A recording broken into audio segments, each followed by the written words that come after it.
Eh bien salut les amis, comment vous allez? Comment vous vous portez en ce mardi? Oui, je tourne à mardi, mais ça se trouve la vidéo sera publiée un peu plus tard dans la semaine. En tout cas, rentrons dans le vif du sujet et parlons de cette bonne vieille Première Ligue qui, cette saison, impressionne tout son monde. Évidemment, on le sait tous que c'est le meilleur championnat d'Europe, mais cette saison, c'est quand même assez particulier avec énormément d'équipes qui jouent les hauts de tableau, beaucoup d'équipes qui concurrencent Manchester City et avec des matchs improbables, riches en buts. Donc on va se pencher sur un angle en particulier. Est-ce que Manchester City doit s'inquiéter cette saison? Est-ce que Manchester City va conserver son titre? En tout cas, moi, je pense que Manchester City et Pep Guardiola peuvent s'inquiéter pour leur titre de champion. Si on fait une autopsie de Manchester City en long, en large et en travers, et bah ces 3 derniers matchs, c'est tout simplement pas de victoire. Là, vous le voyez affiché à l'écran avec un match nul contre Chelsea, un match nul contre Liverpool et un match nul contre Tottenham. 4 partout, 1 partout, 3 partout. Et 3 matchs contre des grosses équipes. Donc c'est pas forcément très alarmant, mais on va dire que les matchs de haut de tableau, Manchester City n'arrive plus à gagner comme ils avaient l'habitude de le faire, en tout cas la saison dernière. Sur les derniers matchs et sur les 24 points que City pouvait prendre, et ben ils en ont pris 12. Et pour Manchester City, c'est quand même très peu. C'est aussi une défense qui est très friable avec 10 buts encaissés sur ces 4 derniers matchs. Donc ça fait 2 buts et quelques par match. Et après au niveau offensif, sur les expected goals, c'est à peu près 1,3,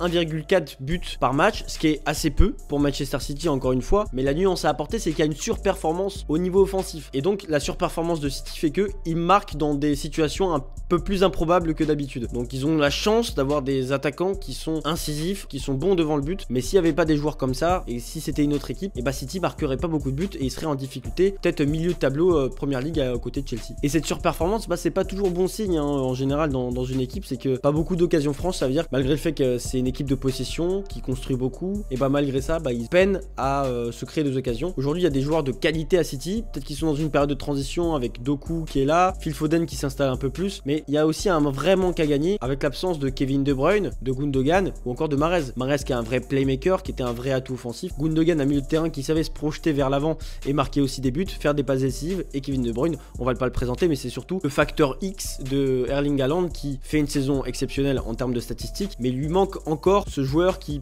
peut le mettre sur orbite assez régulièrement. Donc Kevin De Bruyne, il manque vraiment à Manchester City cette saison et ça se ressent. Au niveau défensif, je vous en avais parlé de ces 10 buts encaissés sur les 4 derniers matchs. Et bah ils concèdent pas beaucoup plus de tirs hein, City, hein. Ils en concèdent pas énormément, hein, mais ils en encaissent beaucoup. Là, au niveau des statistiques, on peut voir 4 clean sheets, 16 buts encaissés en 14 matchs, surtout à cause de ces 4 derniers matchs, hein, je vous avais dit 10 buts encaissés, et ces derniers matchs avec le 4-4 contre Chelsea, le 3-3 contre Tottenham, et aussi notamment ces 2 buts concédés en Ligue des Champions, bon, qui comptent pas hein, contre Leipzig, mais ça montre un peu, c'est symptomatique des difficultés de City ces dernières semaines. Et quand il y a très peu d'occasions offensives de l'adversaire et qu'on encaisse beaucoup de buts, bah c'est tout simplement qu'on n'a pas une défense assez solide. Ce qui a fait la force de City, vous me direz, bah évidemment il y a l'aspect offensif, mais que City a toujours eu sous Guardiola depuis qu'il est là, depuis 7-8 ans, mais l'aspect défensif, l'année dernière, ça a fait toute la différence parce que Guardiola se devait de faire l'équilibre entre l'attaque et la défense. Et il avait trouvé la solution la saison passée. Bah malheureusement, cette saison, c'est un peu plus compliqué. D'ailleurs, je vous invite à regarder une des vidéos que j'ai pu faire sur le Manchester City de Pep Guardiola. Donc c'est une vidéo tactique qui retrace un peu voilà comment Guardiola fait jouer son équipe. Il y en a 2 comme ça, mais en tout cas, je vous laisse regarder la dernière qui est succulente.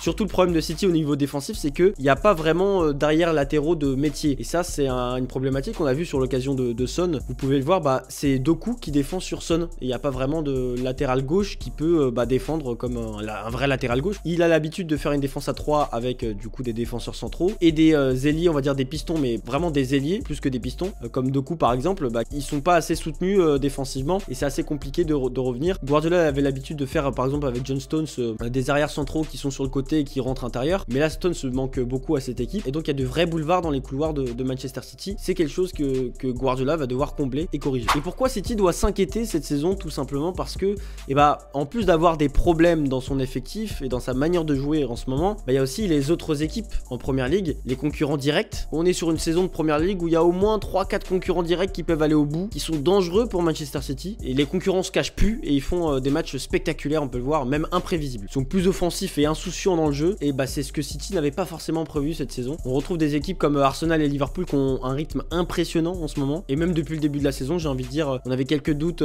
pour Arsenal en début de saison. Au final, ils sont vraiment en train de marcher sur l'eau. Liverpool qui, au final, quand on regarde les matchs, sont plutôt réguliers, malgré quelques difficultés, mais c'est la Première Ligue. Aston Villa est là aussi, et c'est une surprise, et qui va jouer justement contre City demain. Donc à l'heure où je tourne cette vidéo, ça va changer, on verra le résultat en tout cas. Et puis bah on a Tottenham qui est une équipe qui est dans le dur en ce moment sur ses 4-5 derniers matchs, qui peine à à retrouver la victoire, mais avec Postecoglou qui a voilà, un football offensif et qui l'assume jusqu'au bout. Toujours dur de jouer contre cette équipe. City, on a fait les frais justement. Et Guardiola qui disait juste après le match contre Tottenham, nous allons gagner la première ligue. Si vous jouez au même niveau que Liverpool et Tottenham, nous allons encore gagner. Il met en avant ces deux équipes qui sont impressionnantes cette saison.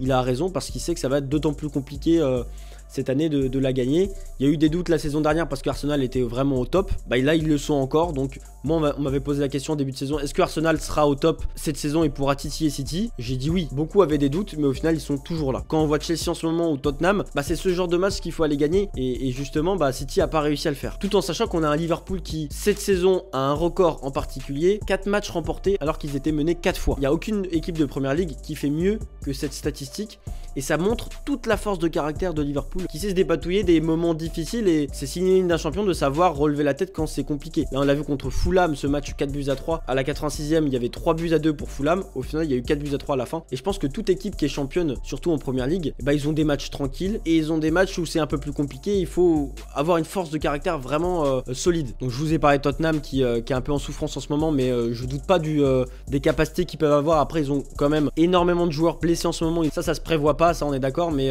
les blessés font que c'est un peu plus compliqué. Chelsea est pas si loin au final de Tottenham à 8 points et va affronter des équipes un peu plus faibles à partir de maintenant puisque Chelsea, je le rappelle, ils ont quand même, si je regarde bien, bah Chelsea c'est contre Arsenal 2 buts partout. Après ils ont joué contre Tottenham, ils ont gagné 4-1, ils ont joué contre City, ils ont fait 4 partout. Là ils ont joué contre Newcastle, ils ont perdu 4-1, ils ont gagné contre Brighton sur le fil 3-2. Ça va être un peu plus tranquille pour Chelsea qui va pouvoir grappiller des points. Donc Chelsea je le mets quand même dans le loup même s'ils sont 12e. C'est une équipe un peu instable, même très instable j'ai envie de dire, mais là il y a quand même quelques signes positifs pour cette équipe. Arsenal premier et solide leader. Le moment où je tourne cette vidéo a encaissé 11 buts en 14 matchs, c'est la meilleure défense de Première Ligue tout simplement. Donc comme je vous ai dit l'année dernière, City défensivement c'était je pense l'élément qui a fait que City était impressionnant, que ce soit en Ligue des Champions ou en Première Ligue. Arsenal s'il continue à être bon défensivement de la sorte, je pense que ça peut faire toute la différence aussi. Le rythme va être infernal ces prochaines semaines avec 6 matchs du 4 décembre au 2 janvier au niveau du classement. Bah, il est très resserré. Donc ça se joue sur un fil. Il y aura des erreurs de la part de certaines équipes. Mais les éléments que je vous ai mis en avant, et bah, c'est ça qui va faire la différence en fait. Et bah, je pense que Manchester City en ce moment, ils sont un peu